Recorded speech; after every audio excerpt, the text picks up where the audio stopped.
muchas veces empujan a los políticos a generar de los instrumentos legales que tienen una base progresista y que devienen de la Convención de los Derechos del Niño, engendros legales.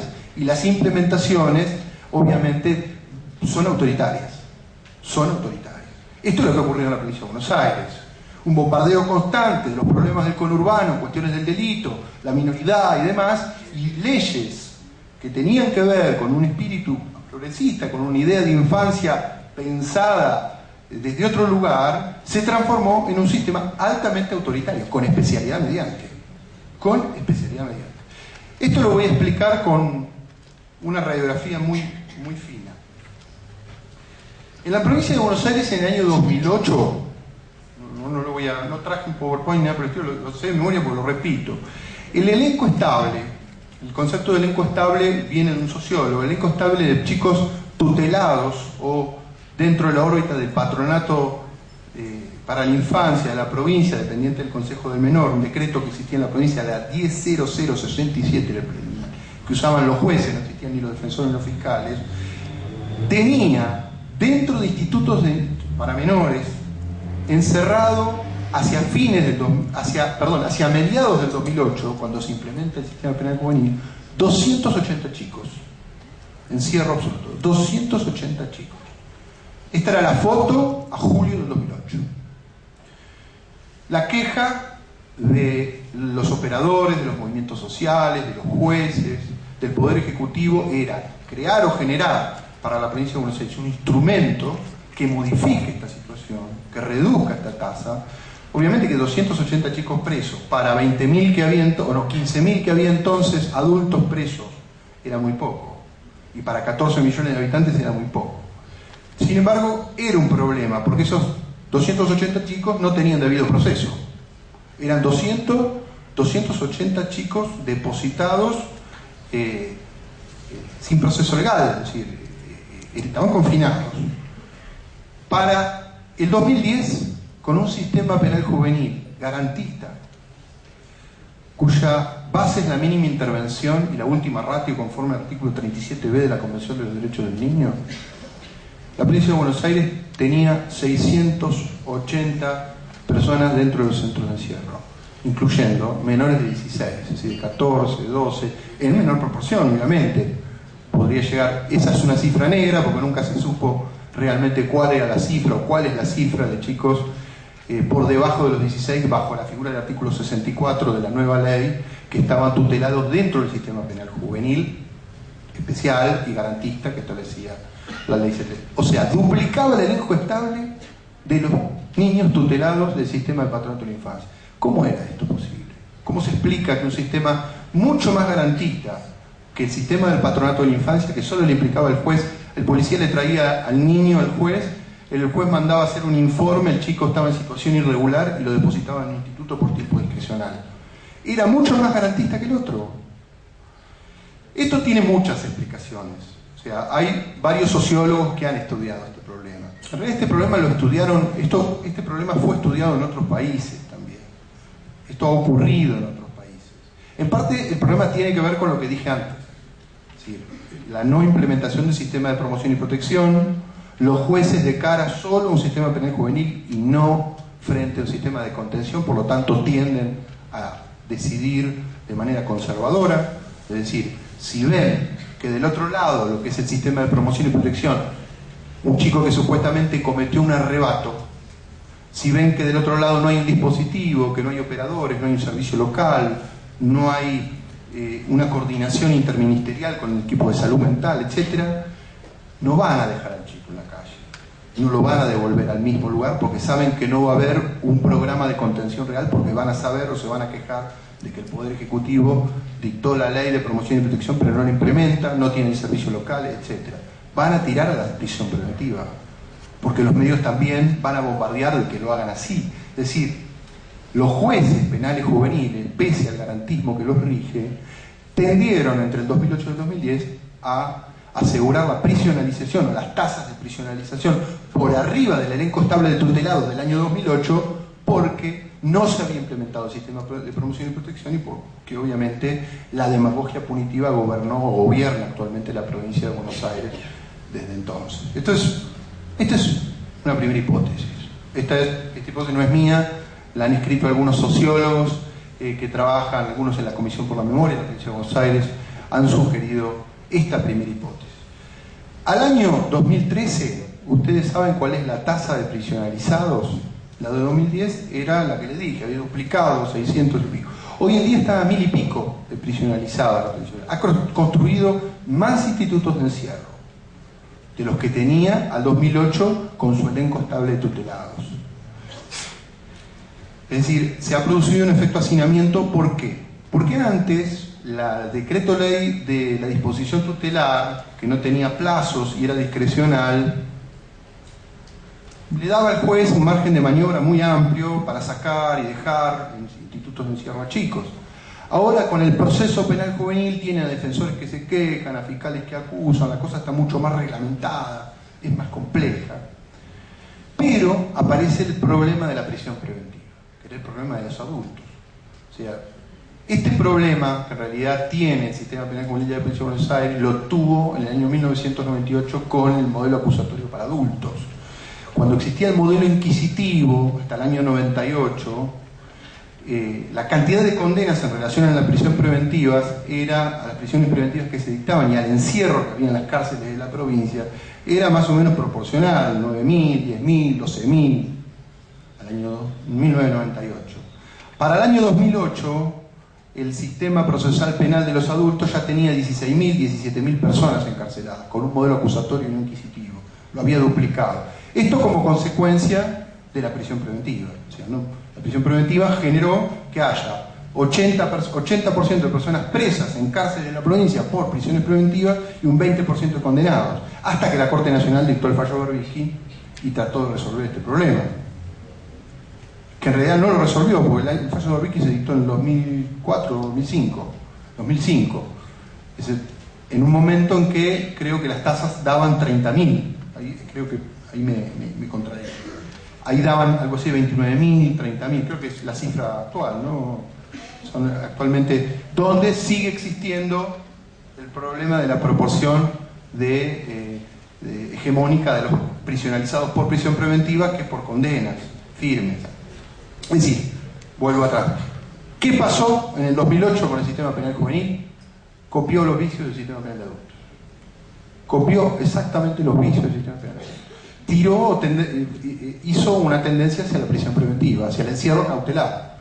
Y esto es lo que vuelvo al comienzo. Esto es la política social reforzada. Es decir, en la prisión preventiva está escondido la falla del sistema de promoción y protección de derechos y está escondido una política de seguridad. Los jueces le resuelven el problema al sistema de seguridad policial autogobernado, al sistema policial que en realidad trata de resolver los problemas de la pobreza.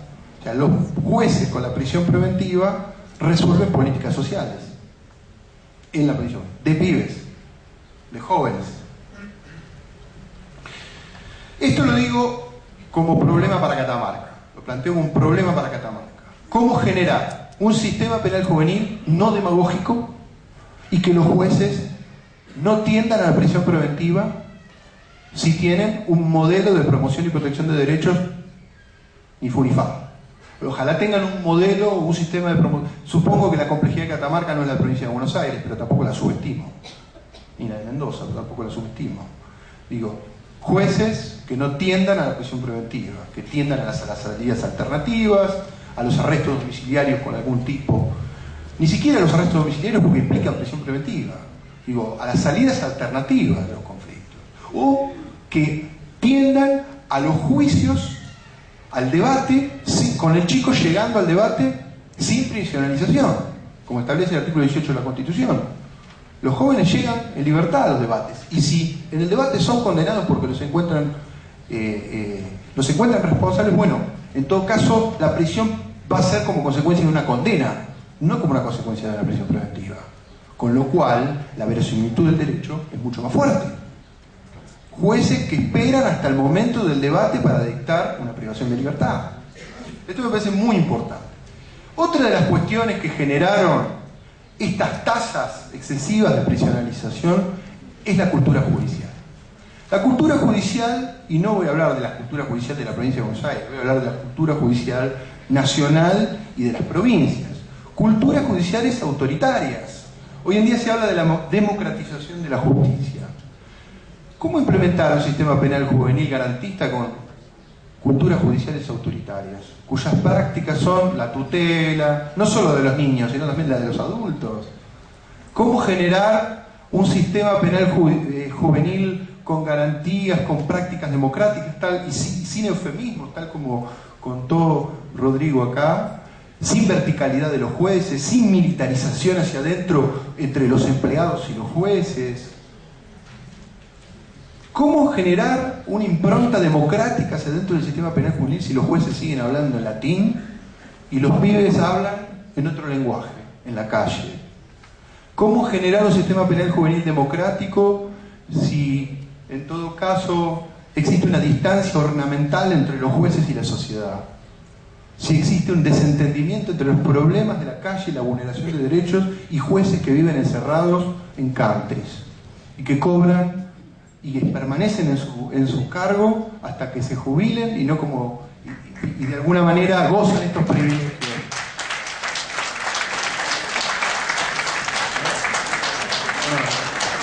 Bonavito no vive en el country, ojo.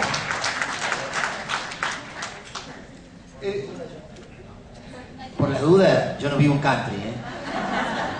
No vive, no, sí, doy fe de eso. Y Gersani tampoco.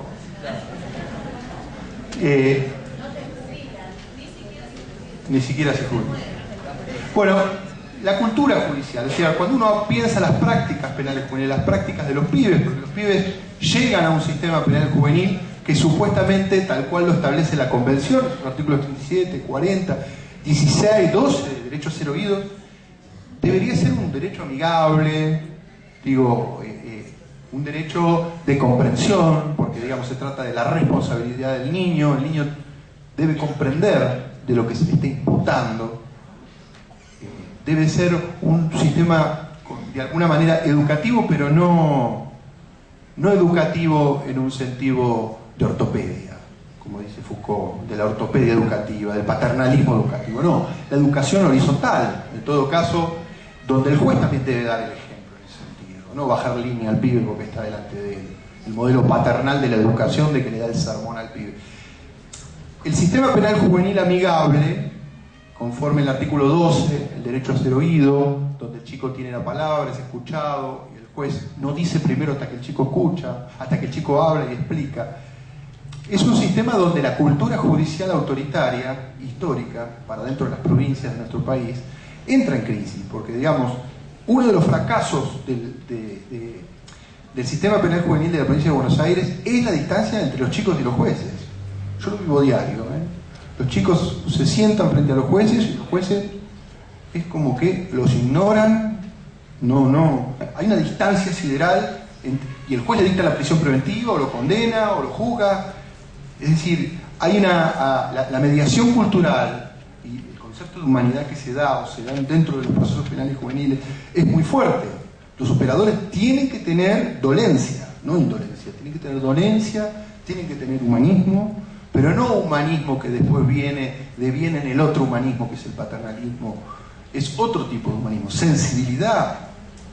Pero tampoco pueden ser demagogos los jueces. Eso es otro problema, digamos, la contrapartida del problema. Tampoco pueden ser demagogos. La cultura judicial es fundamental democratizarla para que el sistema penal juvenil no falle en prácticas anquilosadas y se compre dos problemas: los modelos inquisitivos del sistema de justicia y los modelos tutelares que siguen basados en la cultura autoritaria y en las cruzadas de la cultura autoritaria.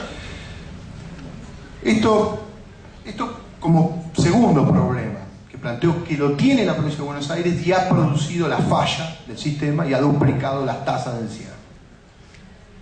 Y después voy a abordar un problema más y los dejo porque no quiero...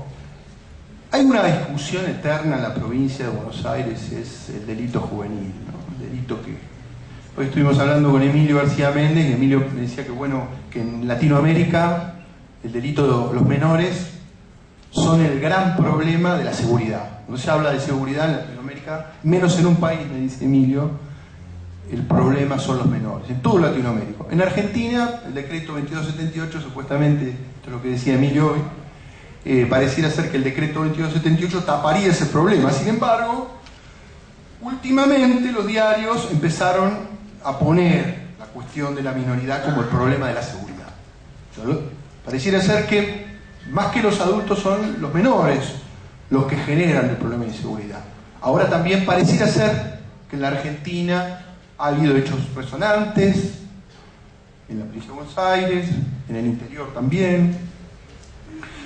Esto obviamente que obedece a los intereses de ciertos sectores que avanzan con ciertas ideologías y que apuntan hacia ciertos sectores etarios que pretenden demonizar. Eso claro, digamos que en Latinoamérica los jóvenes de determinados sectores sociales, con determinados estereotipos, formas de moverse, de ser y demás, sean el enemigo social o todo esté dirigido a ellos como problema, ellos son los chivos expiatorios de todos los problemas, es una decisión política de determinados grupos de poder. Eso es clarísimo. Digamos, no son las personas ancianas, no son los ricos, no son los sectores medios ni los hijos de los sectores medios. Todo el sistema policial está dirigido a los pibes marginales, y los medios de comunicación, cuando hablan de delitos, solo hablan de los pibes marginales. Pareciera que, digamos, la selectividad solo está encerrada en esa franja. Eso no quiere decir que los jóvenes en sectores medios no cometan delitos, porque cometen todo el tiempo delitos. Todo el tiempo cometen delitos. Lo que pasa es que el sistema policial no está dirigido a ellos, no los capta. Eso obedece a muchos problemas sociológicos. Lo que me interesa a mí es lo siguiente. Las nuevas ingenierías penales juveniles, progresistas, especiales, judiciales, los sistemas, han generado una clientela nueva. Porque los elencos estables, tutelares, digo, en la provincia de Buenos Aires hasta el 2008 había 280 chicos presos, tutelados presos. El concepto de elenco estable era, se reciclaban, más o menos los porcentajes eran, por ahí de 1990 y pico al año 2008, ese universo se mantuvo, fue cambiando, pero nunca se duplicó.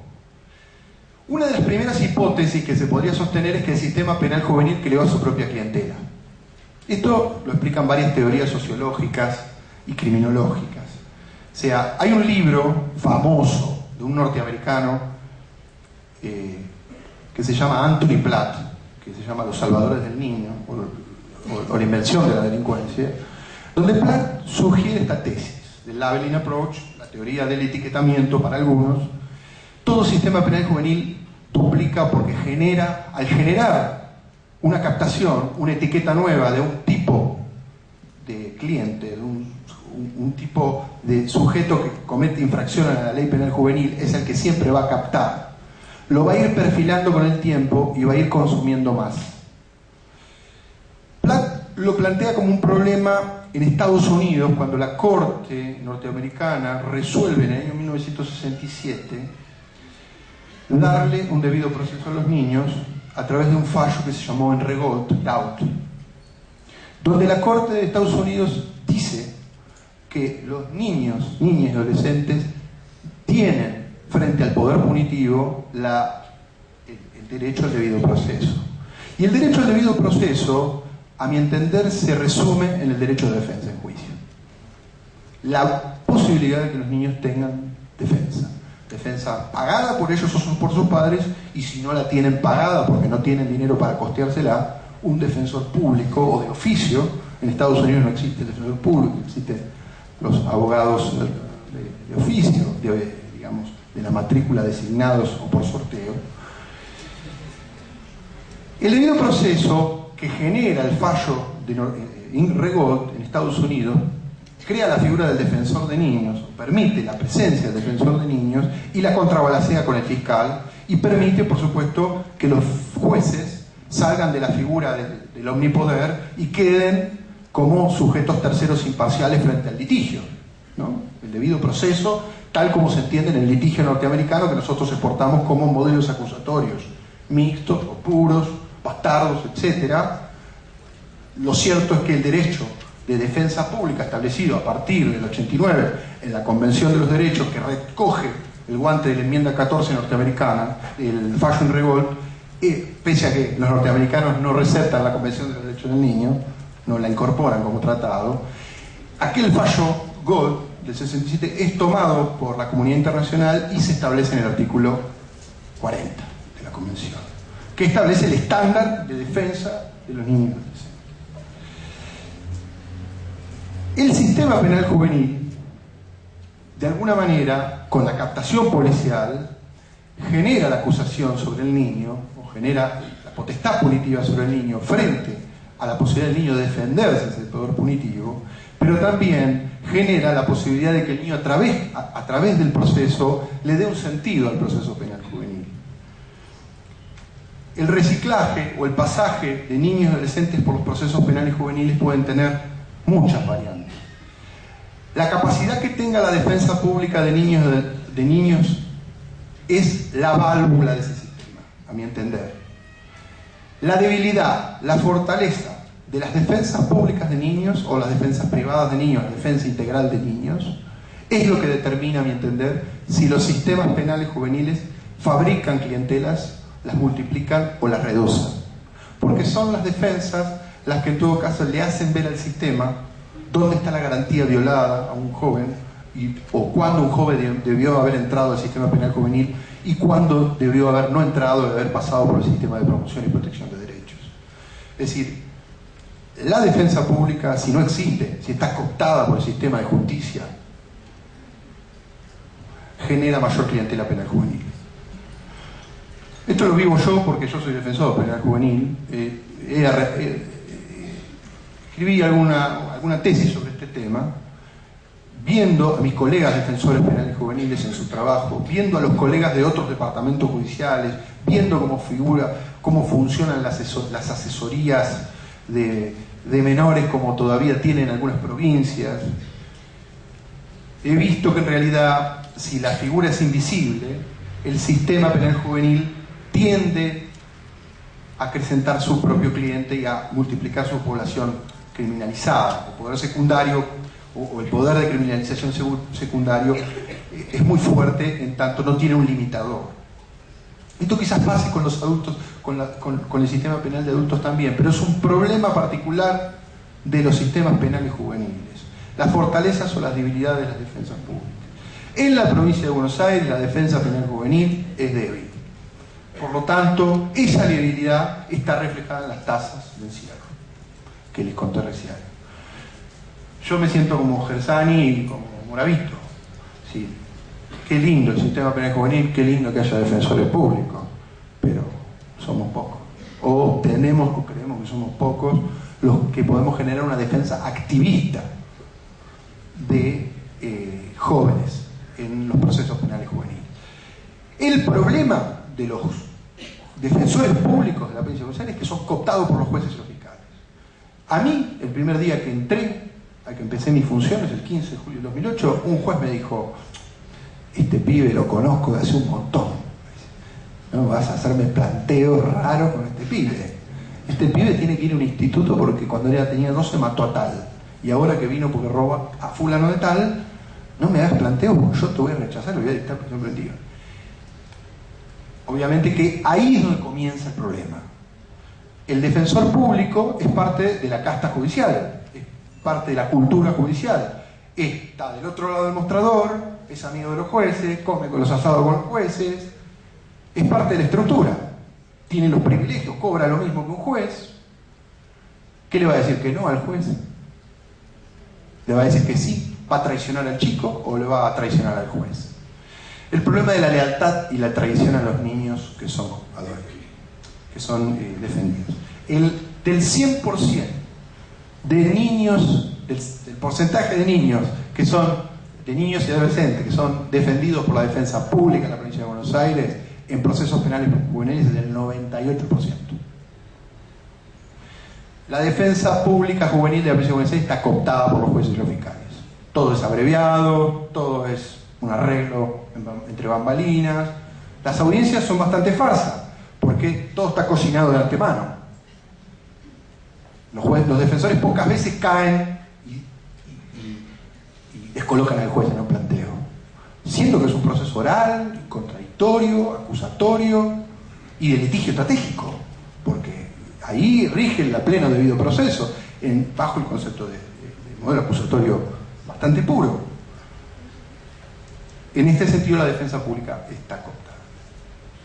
Este fenómeno, que bueno, venimos advirtiendo en su tiempo, también sucedió, y lo cuenta Platt en el libro Los Salvadores del Niño. Cuando la Corte de Norteamérica dicta en el 67 el fallo en Regaud, Platt analiza cómo los poderes judiciales, los jueces, cooptan a los defensores. Por lo tanto, el debido proceso no se puede llevar a cabo porque los defensores ceden ante los jueces y los fiscales que les proponen, les guiñan el ojo y les hacen propuestas. Es decir, traicionan a los defensores a los pibes. Los traicionan. Les corran por el costado y juegan a lo que Platt llama, en vez de defender el interés expresado de los jóvenes, defienden el interés superior del niño. El interés superior del niño todos sabemos que es lo que el juez cree que es. O lo mismo de siempre, el objeto de tutela o el enpuerto baseo del interés superior del niño. El defensor debe bregar por sacar al poder punitivo de encima o hacer la mejor estrategia posible con el caso y desarrollar la teoría del caso. No. Tenemos a defensores públicos que masivamente no defienden a los jóvenes y se ponen y colocan en el viejo lugar del asesor de menores. Le aconsejan al juez qué hacer. Estos problemas que yo estoy contando sucedieron en muchos países de Latinoamérica, no solo en Norteamérica. Chile, esto lo contará mejor Emilio, yo esto no lo manejo tan bien. He escuchado, tengo conocidos defensores públicos chilenos con los que me en contacto todo el tiempo, intercambio. Cuando en Chile, hace ya mucho tiempo, creo que hace varios años, no sé, 6, 7 años, incorporó un sistema penal juvenil para la infancia, un sistema penal de fondo, no como el nuestro, que es un engendro. Generó de alguna manera también un problema de colapso o duplicó su clientela penal juvenil. Esto generó también que el sistema penal juvenil se haya generado algunos cambios legales en función de hacerlo más severo incluso, lo cual fue generando una espiral de problemática. Es decir, un sistema penal juvenil en principio bastante democrático fue generando un instrumento más severo y a la vez generando una clientela mayor a la que tenía. Es decir, un problema de los sistemas penales juveniles y su especialidad. Bueno, un poco lo que quería contarles son una serie de problemas que son complejos y, bueno, agradecerles desde ya su presencia y de nuevo a los chicos. Gracias.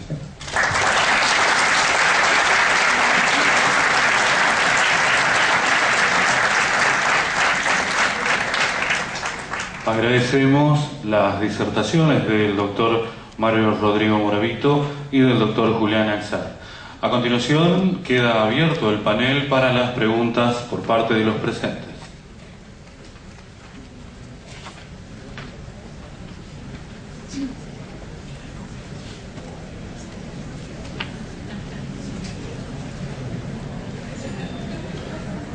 Si los asistentes desean formular alguna pregunta.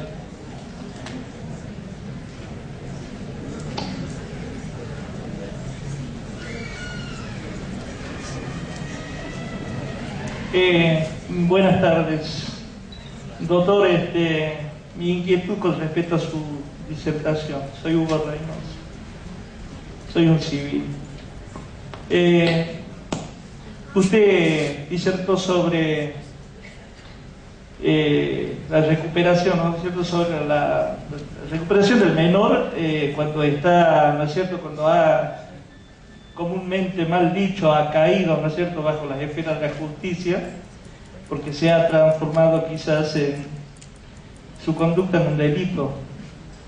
Usted habla de la transformación del menor en ese momento.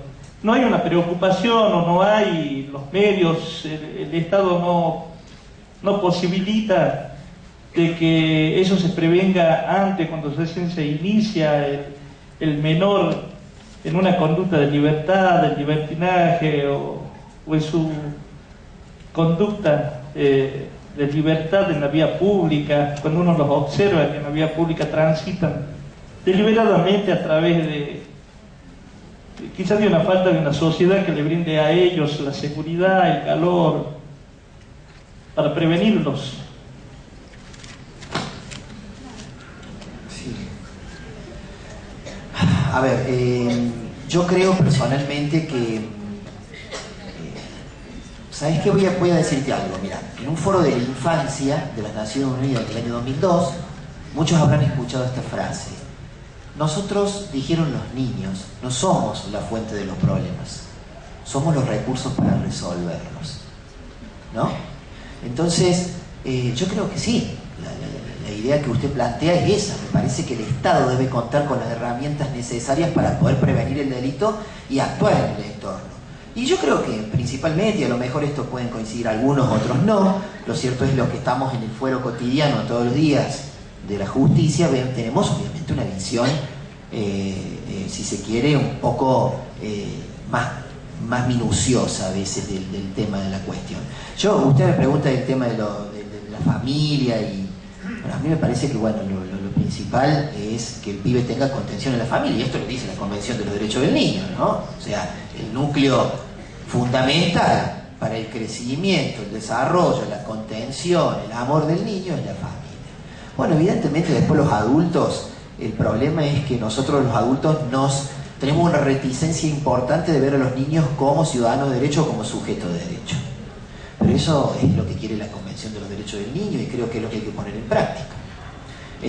Pasar de ver a los niños, vuelvo a repetir, como la fuente del problema, verlos como parte de la solución, es considerarlos como sujetos de derecho.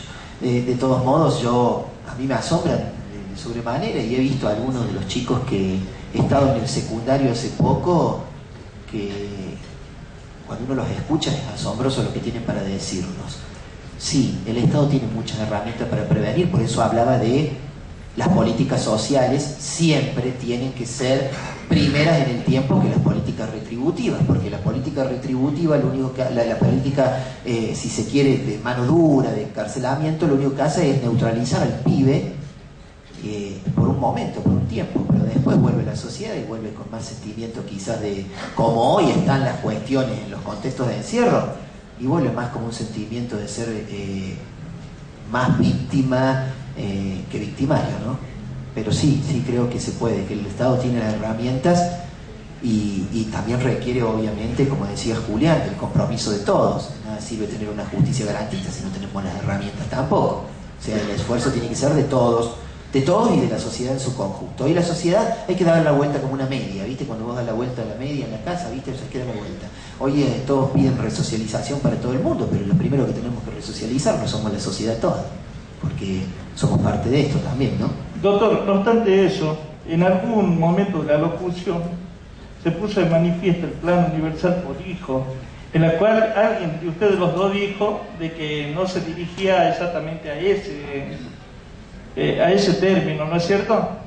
Pero no parecería de que haciendo uso, o a veces uno escucha la información, o ciudadano común y corriente, usted al hacer uso del Plan Universal por Hijo, ¿no sería bueno de que se le dé una responsabilidad, o es decir, un poco más de responsabilidad a los padres en la educación de los niños, ya que se les ayuda o se les está dando un medio de vida para que lo hagan? Bueno, en realidad la asignación universal por hijo ya estaba incluida en la ley de promoción y protección. Es un ingreso básico universal que era obligatorio para el Estado. Ya la ley 26061 establecía que el Estado debía... Repítame la ley. 26061. La ley establecía que debía existir un piso de derechos básicos para la niñez y adolescencia. El Real Decreto del 2009 que lo implementa no es nada más que una forma de operativizar. Incluso la Convención establece los derechos del niño y la necesidad de que exista un ingreso a la niñez. Esto que alguna vez fue parte de un frente que se llamó Frenapo y que de alguna manera que digamos tenía que ver con varias organizaciones sociales que habían también empujado la creación de este instrumento legal de la ley 26061 plantearon la necesidad del ingreso ciudadano y lo establecieron como piso, como un derecho básico universal. Eso no tiene nada que ver con las políticas focalizadas o las políticas de contención o subsidios o programas que tienen que ver con el día a día de la realidad de la conflictividad penal juvenil o los modelos preventivos o de asistencia focalizada, o en todo caso no tiene nada que ver. Por eso la asignación universal por hijo es una asignación nacional, en todo caso, y que además es selectiva, porque ni siquiera es universal, o es un concepto universal bastante complejo, porque solamente la perciben aquellos hijos de personas que no tienen un trabajo estable, ya que no están formalizadas en este sentido, y que a la vez tiene dos condiciones: que tengan permanencia escolar y que tengan la libreta al día. Así que es un derecho básico con ciertas condicionalidades que son bastante fuertes, más allá de que yo la festejo y me refería a otra cosa. Yo me refería a que los servicios locales y zonales deben trabajar con políticas focalizadas complementarias a la asignación, que no la resten, que sumen en todo caso, con políticas focalizadas e integrales. Se incluye a los padres, obviamente que incluye a los padres, porque muchas veces que hay un chico vulnerado o vulnerable, tiene a su papá también vulnerable, así que mal podemos cargar las tintas contra un papá cuando el niño está igual que el papá y padece la misma vulneración. Entonces, la problemática que establece un servicio o que dispone un servicio es atender problemáticas complejas a través de programas complejos que sumen y, por supuesto, complementen otros tipos de asignación. Bien, doctor, ha sido profundo en su explicación. Doctor, usted hizo alusión a la política, quizás a la conducta de la policía con respecto a la minoridad, cuando dice que la policía los detiene, los traslada y los pone a disposición, ¿no es cierto?, de juez de menores. Doctor, la policía en Buenos Aires, la policía en Buenos Aires, ¿tiene los medios? ¿Tiene alguna? ¿La policía comunitaria en la policía de Buenos Aires es activa? La policía de la provincia de Buenos Aires, por supuesto que es activa, tiene 60.000 hombres distribuidos en todo el territorio. Claro, pero yo me refiero únicamente a la policía comunitaria. La policía comunitaria no existe, es un proyecto de ley, crear policías municipales. Hay una discusión política en este momento al respecto, que se está dando incluso de cara a la campaña que se está viviendo. Algunos proponen una policía municipal, otros la discuten. Es una problemática. Lo cierto es que hoy la policía bonaerense es la única policía en la provincia. Sin embargo, hoy en día hay trabajo conjunto con otras fuerzas de seguridad, con gendarmería. Sabemos que hay un trabajo conjunto, y el proyecto de policía comunitaria no es de policía, que en todo caso lo que existen son programas de control urbano, donde cada uno de los municipios crea áreas con operadores propios de control, pero son control de tránsito, controles, en todo caso de niñez y adolescencia, que no son policiales. Entonces, claro. Gracias, doctor. Tenemos otra pregunta aquí. ¿Yo por acá? Sí. Yo, más que nada, bueno, como estudiante y como periodista, quería hacer un comentario. Primero, que estamos a pocos días de que se cumplan 2 años de la tragedia que, a mi entender, también tiene que ver con la política minoril, una falta total de legislación, sin dudas, y bueno, una falla múltiple, ¿no?, del sistema penal, que fue la tragedia de la alcaldía, en donde 4 menores fallecieron en una forma brutal. Y bueno, lo traigo a colación porque sin dudas es una cuestión que como catamarqueños nos toca de lleno, ¿no?, en cuanto a todo lo que estuvimos planteando acá. Fueron chicos de 16 y 17 años. Primero, bueno, en pocos días, estamos el 11 de septiembre, fue, si no me equivoco, de 2011, cuando estaba el gobierno del señor Brizuela del Moral saliendo, y en su momento era el ministro de gobierno Silva, si no me equivoco era Javier Silva, que está imputado y que probablemente sea candidato a octubre. No sé, digo, como para tenerlo en cuenta.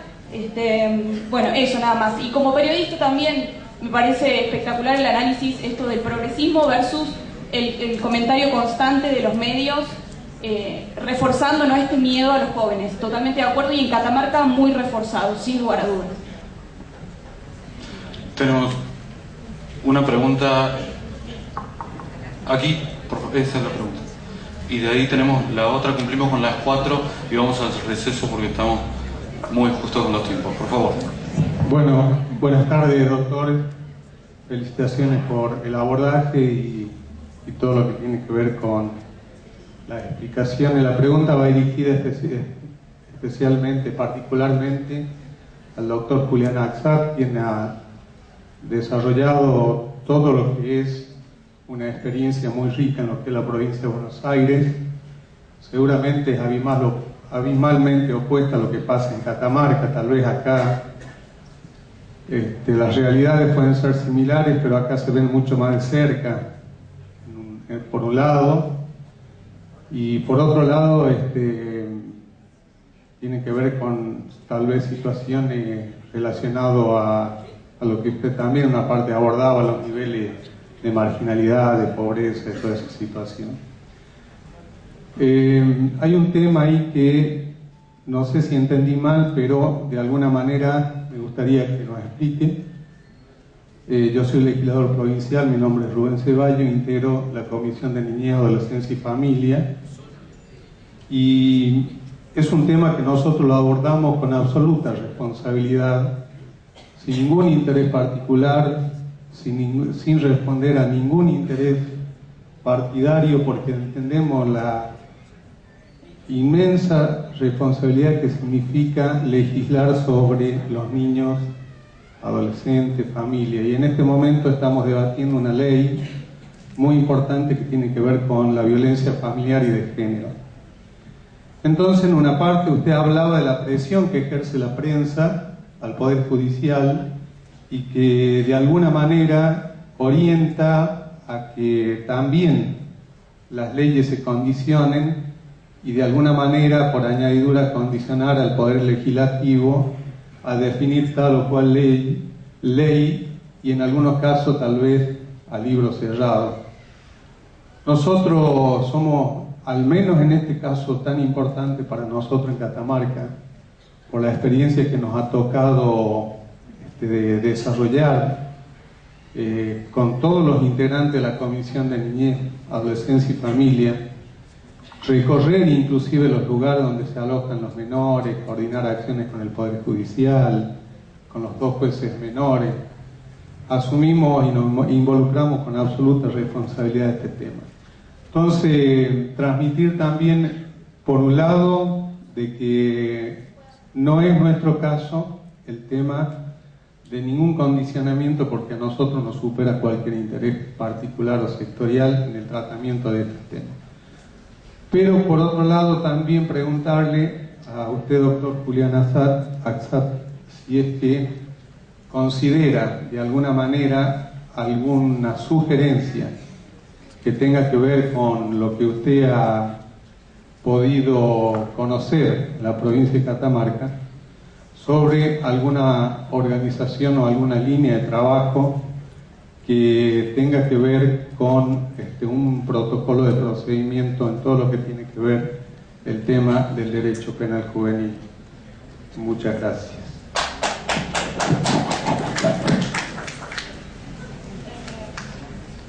Sí, más o menos bueno, mi nombre es Macarena, también integro la Comisión de Niñez, Adolescencia y Familia.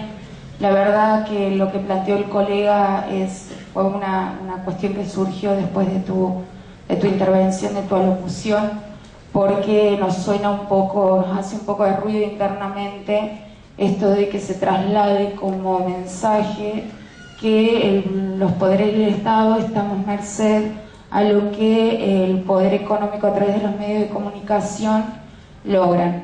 Esto, si bien en parte es cierto, hay una influencia decisiva, quienes trabajan en la parte judicial, en el Poder Judicial, saben que es mucho más fácil resolver un conflicto antes que tome estado público, porque la sociedad más los parientes de la víctima presionan de tal forma que uno pierde la ecuanimidad, la equidad y por ahí la objetividad, ¿no? Pero tampoco es tan lineal, por lo menos hacia adentro de la legislatura o hacia adentro del Poder Legislativo me parece que no es tan lineal, que son otros los factores que influyen. Y también puntualmente la pregunta es para los dos, más allá que el abordaje lo hizo el doctor Julián, es cuál es la posición que ustedes como operadores del sistema tienen con relación a la prensa. Porque, por ejemplo, nosotros desde la Cámara de Diputados tenemos nuestras herramientas, que son las comunicaciones o los proyectos para poder visibilizar o contrarrestar la mala información. Nosotros sabemos que tenemos un problema comunicacional con el tema de los chicos, es decir, esto de si los niños están en conflicto con la ley o la ley en conflicto con los niños, y si es la sociedad la que los juzga o la sociedad es responsable de lo que los niños son, digo, si son víctimas sociales, todo esto se va generando, acrecentando por la influencia de los medios de comunicación. Nosotros tenemos nuestros recursos y los aplicamos. La pregunta sería, ¿cuáles son los recursos que ustedes tienen o cómo tienen pensado abordar para paliar o minimizar la situación que se está planteando? Gracias. Bueno, la primera cuestión, digamos, que tiene que ver con el tema de protocolos, con lo que tiene que ver con el interés legislativo respecto, digamos, de la construcción de un buen sistema penal juvenil. Yo les creo de que, digamos, siempre los intereses que atraviesan a los poderes son muchos. Nunca creo que haya intereses ingenuos, siempre hay, digamos, los intereses siempre están, y más allá de que uno pertenezca a determinado sector, partido y demás, pareciera que las discusiones sobre niñez y adolescencia a veces son extrapartidarias y a veces no están así. A veces hay cuestiones que son muy finas y que tienen que ver con cuestiones ideológicas muy finas, que a veces en la discusión sobre niñez y adolescencia todos somos progresistas, todos creemos que creemos lo mismo, todos vamos en función de los niños, pero en realidad uno entra a buscar en la semiología de cada quien y empieza a encontrar diferencias. El tema es la buena lupa, el tema es la buena mirada sobre los matices, porque el sistema penal juvenil o las grietas dentro del progresismo o del falso progresismo o los lobos escondidos dentro de las ovejas, hay que encontrarlos en los hechos, no en los discursos, porque el tema de la niñez es discursos, son discursos bonitos, bla bla bla, todos somos muy lindos, los niños, y eso en la práctica no funciona así. Los discursos van por allá y los chicos van por allá. O sea, tenemos el niño es la última, la privación de libertad del niño es la última posibilidad, los niños van a un depósito. Las cárceles de los niños no serán tumbas, y serán modelos y vamos a las cárceles que son tumbas. Sí. Si hay un modelo jurídico desdoblado, esquizofrénico, hipócrita, eufemístico, es el sistema penal juvenil, históricamente hablando. O sea, los niños en este país, en Latinoamérica, creo en general, la Convención de los Derechos del Niño es una convención demasiado en el aire, en las nubes. O sea, por eso todo eso soft law, como dicen los ingleses, ese derecho blando o operativo, o las reglas para tratar de operativizar cada uno de los principios que el Comité de los Derechos del Niño trata de bajar a la realidad, porque la Convención está muy aislada de los hechos. Y los operadores que la replican también, todos hablan un lenguaje, parece tan bonito y tan hermoso, pero en los hechos también todos hacen agua, porque implementan modelos penales juveniles que después no se sostienen en la práctica, porque las culturas judiciales son muy autoritarias. Sí, los protocolos sirven para resolver estos problemas, creo yo que sirven. Los protocolos tienen que estar bien pensados, con muy buena fe, y tienen que ser muy operativos.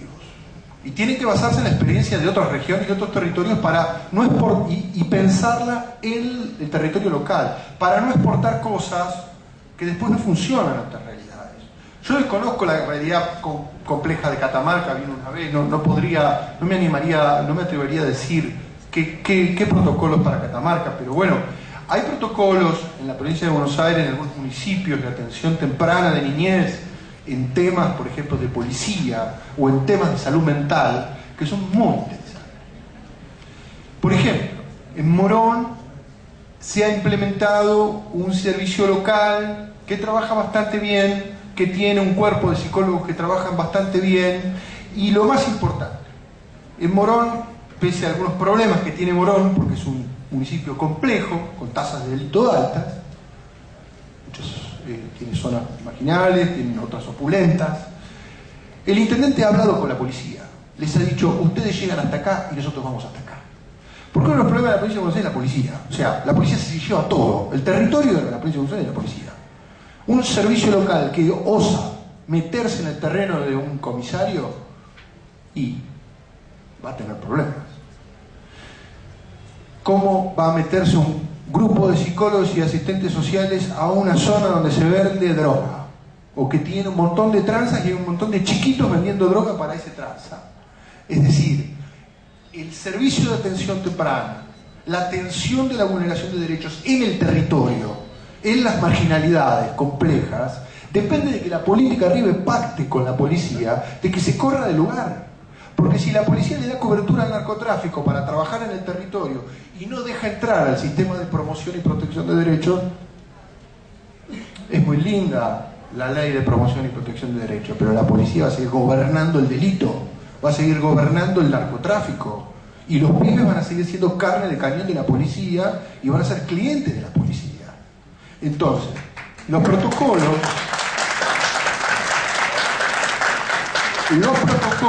también dependen de los pactos de la política. La policía tiene que trabajar en temas de niñez y adolescencia con preparación, pero también la política le tiene que decir a la policía, que es la que está en el cara a cara con el delito, le tiene que decir que se tiene que correr porque viene un psicólogo, y que no es policía el psicólogo. Trabaja en el Ministerio de Desarrollo Social y no lo conoce la policía y que es el territorio. No me importa. Va a ir ese policía. Se lo tiene que decir la política al jefe de policía. Se lo tiene que decir la política. Y eso excede los protocolos. Los protocolos en eso pueden ser muy ingenuos. Muy lindos los protocolos, pero ahí tiene que haber un apoyo de la política sobre la ejecución de los protocolos. Eso en primer lugar.